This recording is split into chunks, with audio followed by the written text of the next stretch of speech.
రెండే అంటూ హరీష్ రావు గారు తేలికగా చెప్తున్నారు. రెండు గుంగినా ఒకటి గుంగినా దాని నష్టం అయితే జరిగింది కదా, దీనికే కాళేశ్వరం కుప్పకూలిందంటూ కాంగ్రెస్ తప్పుడు ప్రచారం.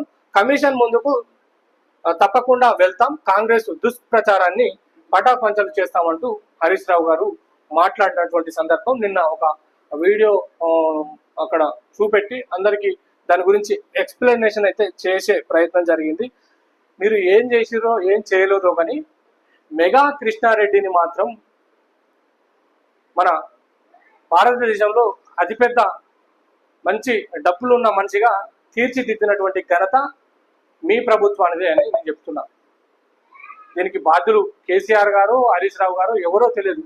మీ ప్రభుత్వంలో మాత్రం మెగా కృష్ణారెడ్డి అత్యంత సంపన్నుడిగా వెలుగొందినటువంటి దృశ్యం. అంతకుముందు సచివాలయానికి వచ్చి ఉత్తిగా ప్లాస్టిక్ చైర్లో కూర్చున్నటువంటి మెగా కృష్ణారెడ్డి ఈరోజు కోట్లు లక్షల కోట్ల రూపాయలు దండుకొని ఈరోజు వ్యవహరిస్తున్నటువంటి తీరు.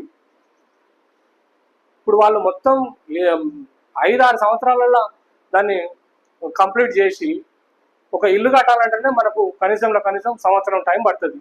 అంత పెద్ద ప్రాజెక్టు, కొన్ని లక్షల కోట్ల బడ్జెట్ గల ప్రాజెక్టును ఒక 5-6 సంవత్సరాలలో కంప్లీట్ చేసి అది కుంగిపోకుండా ఏమైతే చెప్పండి.